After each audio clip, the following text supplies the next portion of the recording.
I'm Leah Lane, an award-winning travel writer and author of Places I Remember, Tales, Truths, Delights from 100 Countries.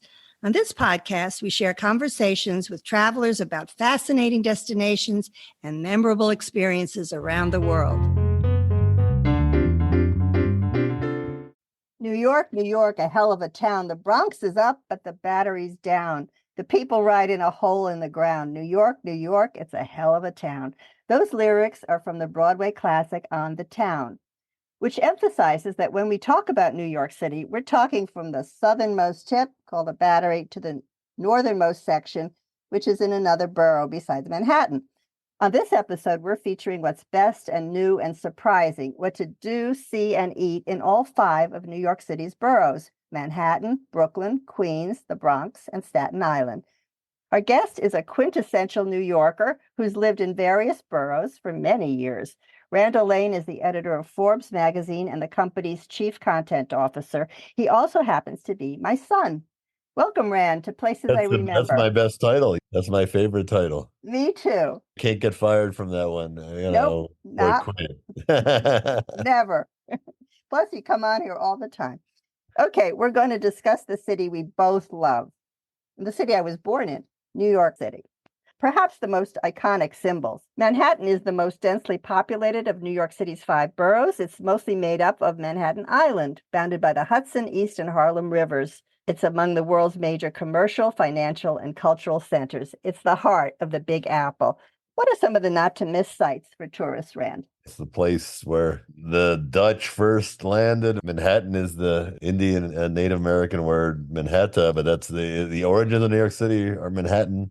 I've spent 30 years on and off living there. You could spend a month, 2 months as a tourist and not get bored. It's one of the true jewels of the world, obviously. Everyone knows that. But if I was looking to organize myself and try to get my arms around something that you could literally spend infinite time around, I think to think about it in the same way that those first Europeans, when they first saw Manhattan, they came by water. And if you really look at Manhattan, Manhattan is an island. Every single thing that is in Manhattan gets trucked in over a bridge. There's nothing native to it anymore. It could go all the way from like the Battery, which you mentioned, which of course is called the Battery because that's where the port used to be.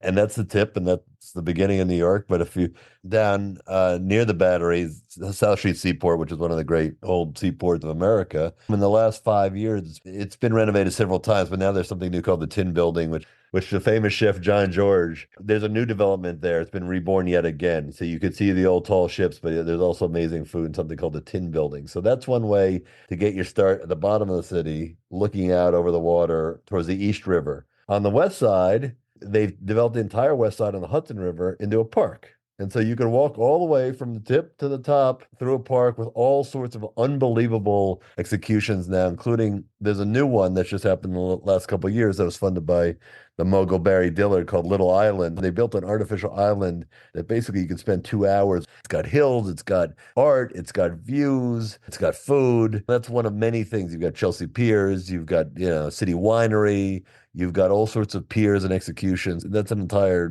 day where you get a whole scoop of the whole Hudson River and the whole west side of Manhattan. There's also, and this is something that's better known, but still relatively new, New York and modern Manhattan, you've got the High Line, which is a elevated train track that runs not far from and it parallels the Hudson River, and it's only about a block from the Hudson. And you could walk on an elevated track for about 40 blocks. So it's about 2 miles. And again, views, bird's eye views of New York, pigeon's eye views, because you're not that high, but you're kind of about 2 or 3 stories tall. And you're kind of seeing Manhattan without having to cross any streets from a different vantage point. Again, there are all sorts of art installations. There's food there, but you really can see Manhattan. So I like to think about Manhattan in terms of how you traverse it, which museums you choose, which restaurants you choose. That, of course, you could pick your own adventure, and to try to cite any is folly because there are literally hundreds you could choose from. And it depends on, what neighborhood you're in and what cuisine you're interested in and what your price point is. But I really like to think about Manhattan in terms of how you get around it, how you see as much of it as possible. And if you think about kind of the east side with the East River and going on downtown now, and you think about the west side with the park and the High Line, and then of course Central Park, get you to the center, you will have seen a huge chunk of Manhattan. And Central Park goes all the way again, 110th Street goes up to Harlem, the Morningside Heights. So you're really seeing a huge swath of Manhattan if you take those thoroughfares and focus your visit on that. Yeah, I would add that you can get around by walking. It's an easy city to walk all over. Okay, I couldn't agree more. Well, the wonder of New York is that you never know what you're going to see on any block. It is the number one walking city in America. It's not even close. And one of the great walking cities of the world. So Manhattan, because of that density, is uniquely about walking. Now, if you're trying to make time, the subway is great. It's a great adventure. Don't be afraid of it. It's not dangerous relative to pretty much any other method of transportation. But what people don't appreciate about the subway is that it's almost always crowded. So you could go on any time and you're not going to be alone. It's a city of 8 million people. I've never had any incidents on the New York subway. It's a very efficient way and it's a very local way to get around the city. But to your point, Mom, it's about walking and everything we just talked about, whether it's the High Line, whether it's the park up and down the Hudson now, or whether you're walking downtown towards South Street Seaport from the Battery. And you're seeing a lot of historic old New York sites there you're seeing and you're experiencing. Okay, I think I would say if you only have a very short time, I might suggest a tour, a double-decker bus tour, because you would see the highlights, pass by the Empire State Building, the Chrysler Building, the Statue of Liberty. Also, the museums I have to mention, there are so many more than the Metropolitan. There are hundreds of museums, small ones, big ones. To go to one or two is a wonderful classic thing to do. And a Broadway show or off-Broadway show, of course. Walking around the village, any interesting little neighborhood is something. I want to say that you get wonderful deli food there. What's your favorite deli to get a corned beef sandwich or pastrami, Rand? Probably Katz's, which is the classic, the famous Harry Met Sally. My favorite food is probably the Second Avenue Deli, which is located on Third Avenue. Of course. If you had to do one deli, you do Katz's. It's one of the great restaurant experiences in And America. how about bagels? Where if you want to just have a bagel? Oh, there's so many. There's so many. That's a bagel. That's a bagel's great. There's so many. Okay. That's what's great about New York. It's not like, okay, I'm going to the city and here are the three I must. There are literally 300 in Manhattan you could choose from. That's what's fun. And you don't have to spend a lot of money. And I think, Mom, you bringing up like a deli, and Katz's Deli is a very expensive deli, but it's still just a sandwich. It's not going to break the bank. A bagel's $2. Right. The pizza, of course. And there's street food. There's those hot dogs, those dirty water hot dogs. The dirty water hot dog. But, they taste good. Places, whether it's Chinatown or Koreatown or 18 other different area. Little India. Little India. There are two of them in Manhattan. So you can eat amazingly. You don't have to go to the big expense account restaurants, and you can still have a culinary experience you can't get pretty much anywhere else in America. A lot to do and a lot to see, but whatever time you have, try to get the feel of it. And I think your idea of a double-decker bus is smart. Right. You've never been there because then you could check the boxes and then you could start acting more like a local as opposed to kind of going point to point. I mean, a lot of these things are iconic. And so, yeah, you want to see them. But on the flip side, to truly experience it is to just kind of be one with it. It's not like some other cities, which are great, but, there are 5 things you got to see. And otherwise, it's not that different than a lot of other cities. This is a place that the difference is actually in the nuances. And yes, there's still those tourist sites and you should see them. But if you take the bus and you go down Fifth Avenue and you pass St. Patrick's and Rockefeller Center and you go right past the Empire State Building, that's a 45-minute walk to see that whole stretch to go from Right. Park South and the Plaza Hotel to the Empire State Building. It's about 20, 25 blocks. If you were going to go up and get a view with the Empire State Building in it, where would you go? Just one place? There's a new place called One Vanderbilt, and this has become a new thing in New York where it's almost as tall as the Empire State Building, and they built the entire top floor. It's not cheap. It's like $40-$50 to go in. But you get unbelievable views, and they've designed the entire roof. It's only about 5 years old. The top floors to be kind of an Instagram worthy. There's even one part where you go up on a glass ledge and you can look down like 90 stories, nothing between you and 90 stories. The other thing that's become very popular also in the last 5 years, Hudson Yards, which is a brand new development. I'm not sure it would be my first stop. It's kind of cool new development on the west side in the 30s. It's on the High Line, so you will wind up there at the end if you take the High Line. But there's something called the Edge, the Edge at Hudson Yards. It's also kind of made for an Instagram era, but it's a outdoor platform that's about 100 stories high. There's a restaurant on top too that's quite beautiful. The food's not that good, but it's beautiful. But you can actually walk out And especially at sunset, you're like an airplane and you're sitting there. And they also feature a glass cutout where you can stand on glass and look down and Scary. 100,000 feet. We've come a long way from just viewing platforms. Yeah. Not for me, perhaps. Get One the Vanderbilt overview. has one room that's it's full of mirrors. So you see Yeah. a hall of mirrors at 1,000 feet above sea level. Cool. Let's move over to the borough of Brooklyn, where you've also lived. It's located on the westernmost edge of Long Island, and the first settlement in the area was by Dutch farmers in 1636. The area is very trendy and definitely worth discovering for tourists. What are some of the attractions there that you would say not to miss? Brooklyn's become as popular, especially for younger adults, as Manhattan. In terms of where people live now, the prices are about the same as Manhattan. In terms of the restaurant and the food scene, it rivals a lot of the best restaurants in New York or now in Brooklyn. If you're going for the first time and it's neighborhood by neighborhood, now unlike Manhattan, you could walk each neighborhood, but the neighborhoods are further apart. It's got one of the great parks in America, Prospect Park. It's Designed by Frederick Law Olmsted, who designed Central Park. there you And go. many And people say it's more beautiful. it's gorgeous. In Prospect Park, there's also the Brooklyn Botanical Garden, also gorgeous. There's a Brooklyn Museum, which is next to the Botanical Garden, which is free on one Friday a month, but also a terrific museum. Known for Egyptology, one of the greatest ones in the Yeah, in world. Brooklyn, go figure. If you want to be cool, you want to be, the hipster capital of the world is Williamsburg, Brooklyn, which is by subway about 5 minutes from Manhattan on the L train. It's one stop. Get the Manhattan skyline from Brooklyn. It's ridiculously cool. If so cool, actually, it's almost uncool to be honest. But Right. Wow. it's become one of the most desirable neighborhoods in America. Well, I think each of the neighborhoods in Brooklyn has a very specific feel to it. Brooklyn Heights is Yeah, Brooklyn panoramic Heights is views, lovely beautiful and perfect promenade. views and the Yeah. promenade, see the whole skyline, Brownstones and Park Slope. brownstone, and the Park Slope and Cobble Hill, which are very close to each other. You could walk through that area of Brooklyn and see that stoop culture. The Park Slope's near the park. Obviously, that's where it gets its name, near Then Prospect you have Park. Dumbo down under the Manhattan Bridge overpass, which has emerged as one of the city's best known art districts and Instagrammable because you see all kinds Correct. of views there. Yeah. There's that one block that's cobblestone streets with the view of the Brooklyn Bridge. That's probably the most Instagrammed and photographed spot in New York now. It's in We have Brooklyn. to mention the Brooklyn Bridge. You can walk over it. It's a magnificent view of both Manhattan and Brooklyn. And at the time when it was built in the late 1800s, it was the highest point in Manhattan. And so has this Also wonderful the history longest, to it. many years, the longest suspension bridge in the Yep. world. And there's a Beautiful bridge. book called The Great Bridge that you can get the history of that. But it's a architectural marvel. Absolutely, you can walk across it. You could take a city bike and bike across it.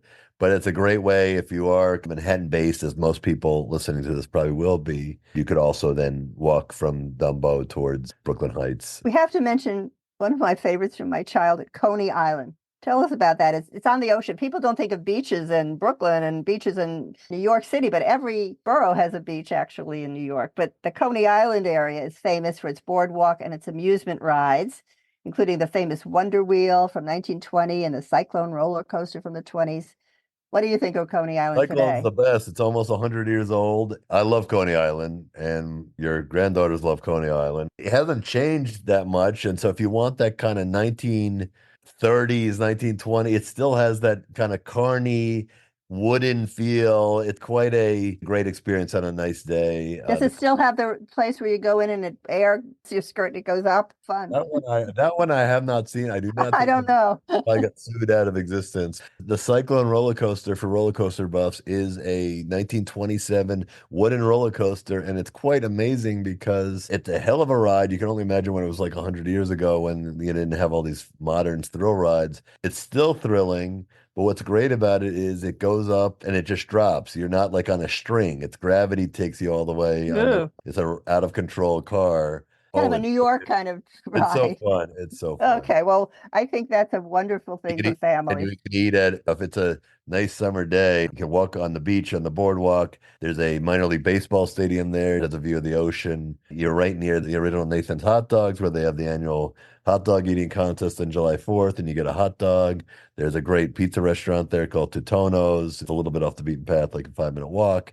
Walking on the boardwalk, riding the cyclone, playing games of chance, and losing your money trying to win stuffed animals. There's a whole little mini amusement park there. If you have kids, it's not just amusement parks, it's a piece of history.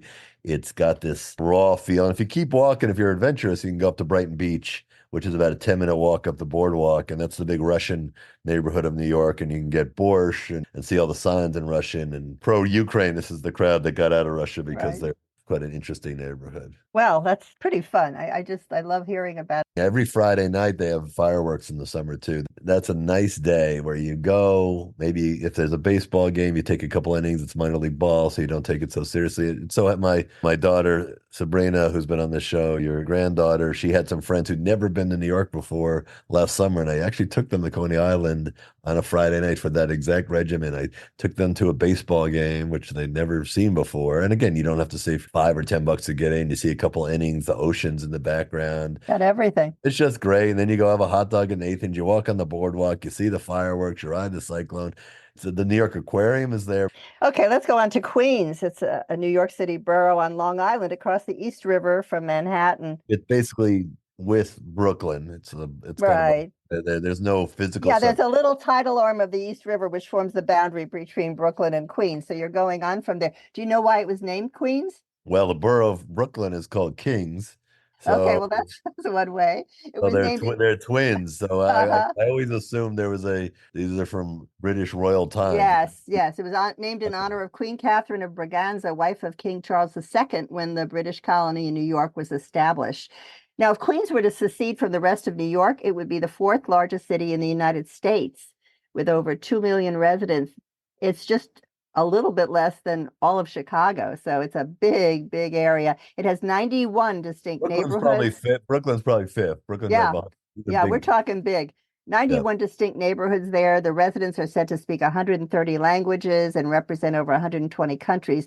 The number 7 subway line, which runs between Queens and Manhattan, is referred to as the International Express.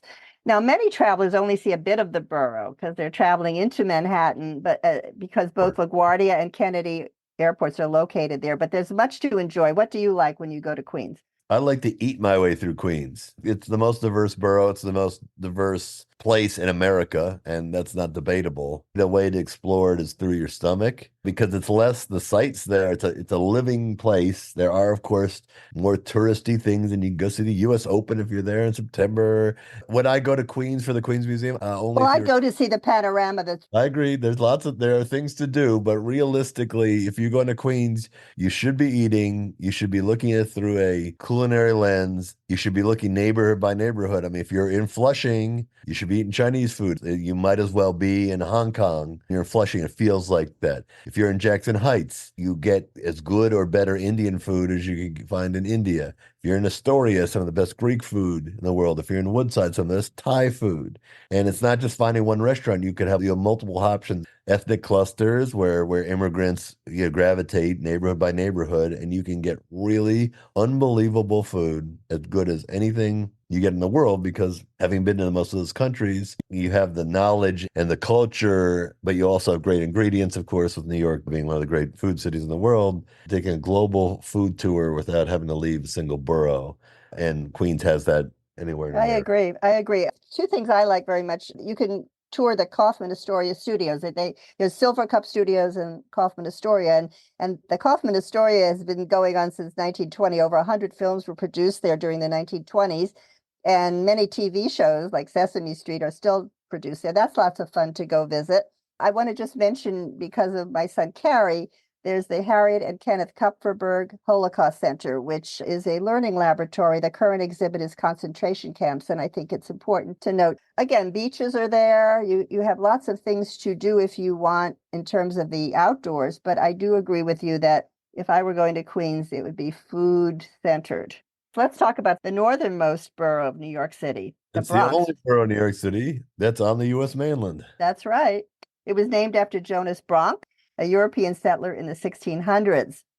We may think of it as filled with high-rise apartment buildings, but there are some wonderful surprises there. Tell us. Bronx is some of the great natural wonders or natural tourist destinations in New York. And kind of the big three, I would say, would be the Bronx Botanical Garden, which is one of the biggest and best in America. The Bronx Zoo, also one of the biggest and best in America. And then if you want to go off the beaten path, there's a place called Wave Hill, which is also a wonderful kind of a arboretum of sorts with beautiful views. And Right on the Hudson River with the New Jersey Palisades. you've got Hudson views. The Bronx has great places to walk on lovely days and see things. And again, the botanical gardens are spectacular. There's always a show and an exhibit. The Bronx Zoo, if you have little kids, is super fun. That I think it's known as the best gorillas outside of nature. I went to Rwanda, as you know, but you can go to the Bronx Zoo and see mountain gorillas and lowland gorillas, and it's I think Great the with best kids. in the Would I country. go there if I didn't have kids? I would not. But with kids, I terrific. would.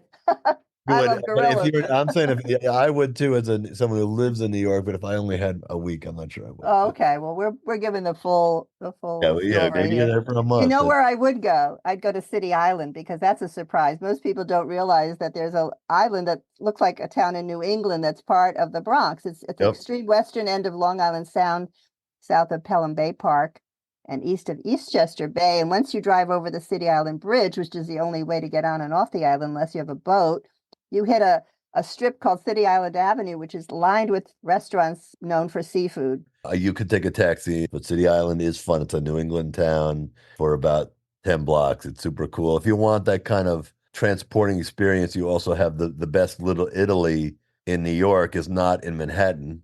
That's very touristy, only marginally worth if you're walking through there. The real Little Italy is on Arthur Avenue in the Bronx, and that is a truly transporting experience. It's not that big. You could do the whole thing in an hour or two and have dinner or lunch. But that's truly like out of a movie with Oh yeah, I remember Mario's. We yeah, went there. Mario's is great. Dominic's is great. Yeah, Roberto's, if you want to go a little higher end. Dominic's, they don't even have a menu. They just bring you food. right. Really can't go wrong there. Yep. And I have to mention Yankee Stadium, home of the New York Yankees, is in the Bronx. The Bronx And Bombers. yep, that's what their name is. So you Oh. can always go there too. There's lots to discover in the Bronx. The southernmost borough is the one most of us know the least about. It's Staten Staten Island? Island. Is Staten Yep, Island a borough? it is. It's Is considered a it? borough. Okay, Yes, one of the 5 boroughs. They Yeah.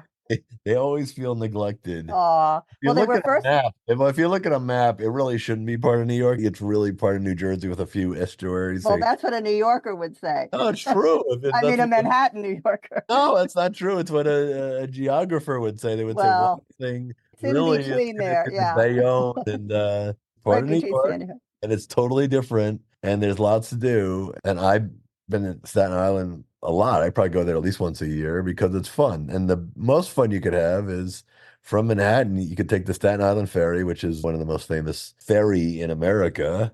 One of the great parts about the Staten Island ferry is it's free. So you Right. get a free boat tour of New York Harbor 20 minutes.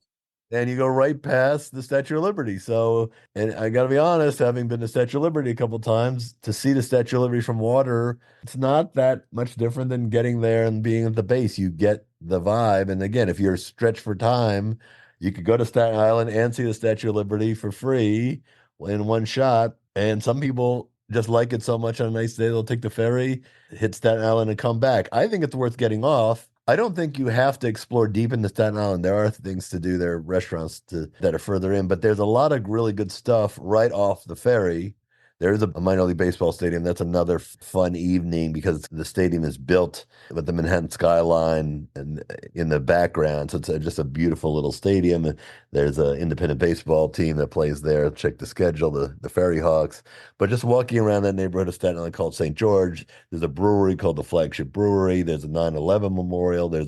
Yes, that's a beautiful memorial. It's called Postcards. And if you look through it, you see the skyline where the towers fell. It commemorates those who died from Staten Island. Very beautiful sculpture. You go over there, you have a beer, a pizza, go to the 9/11 memorial. Maybe if there's a ball game and there's usually fireworks there, that could be fun too. It's the journey And then when you get there, it feels different. It's less hustle and bustle. Still part of the city. It's still somewhat dense. It feels more like a Midwest city, but there are a lot of things to do within walking distance. There's a zoo, there's a cultural center and botanical garden, and there's a historic Richmond town area, which has more than 100,000 artifacts, photographs, and archives. So very interesting. I will say the ferry ride is spectacular. I think now we know more about how each of the 5 boroughs makes New York one of the world's greatest cities. The name of the podcast is Places I Remember. So, Rand, could you please give us one of your many, many thousands and thousands of memories of New York City? That's a tough one because every day a new memory is made, and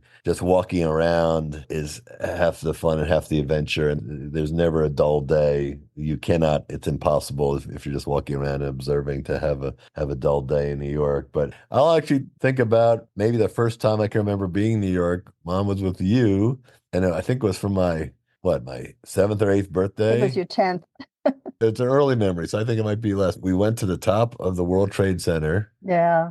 Memory I will always treasure. Yeah. And then we went to Chinatown. And that's still my favorite birthday party ever. I didn't know the geography. I didn't know you could do both those things in the same day, much less the same afternoon. But that's what's great about New York is you could have that modern skyline skyscraper experience, and then you could go and have a transporting culinary experience in a place that feels totally different. But that's what makes New York authentic, is that it's the melting pot. To do both those things in 2 hours encapsulates what New York it's about. It's about what's new. It's not a super nostalgic city. I mean, the skyscraper's up there for a reason. It's about progress, and it's about that skyline and the strength and the idea of the city that never sleeps. I mean, Ellis Island is in New York. It's where a huge percentage entered America, and you can feel it. Lunch in Chinatown. That's as New York experience as it gets. And also, when you say nostalgia, of course, when we went to the World Trade Center, we had no idea that years later there would be the Great Memorial there, which is another thing to try to see if you can. Yes, at 9/11. 9/11. It's a wonderful, wonderful memorial. I was in New York that day. Something like that just became a way for New York to get stronger, rebuild in a different way. And that's the history of New York. It's a city that welcomes people, has ups and downs, but always comes back stronger, builds higher, taller, with endless ambition. And I think if you visit there, if you have that attitude that you're going to come in there and you're going to explore and not leave anything on the table, you'll have a great time. Right. New York, it's a hell of a town. That's for sure. Thank you, Randall Lane. Anytime. The best podcast. It's the only travel podcast I listen to. Well, and congrats on the 100th. Yes, we have over 100 episodes, and I would remind people that you are on episodes 14 and 15 telling more of your travel tales around the world, because you've traveled all over and had some very exciting incidents happening to you. So check those out. If you can't travel around the world, New York, you could travel around the world in one city. Absolutely. We'll end on that. Thank you very much. Love you. Love you.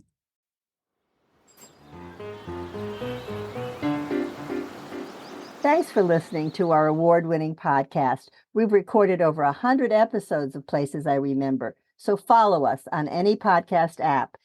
And new monthly episodes are also on YouTube with gorgeous video. My book, Places I Remember, is available in print and Kindle, and I read the audio version. Follow my travel writing at Forbes.com. Contact me at the links in the show notes or on my website, placesirememberlealane.com, and keep making your own travel memories.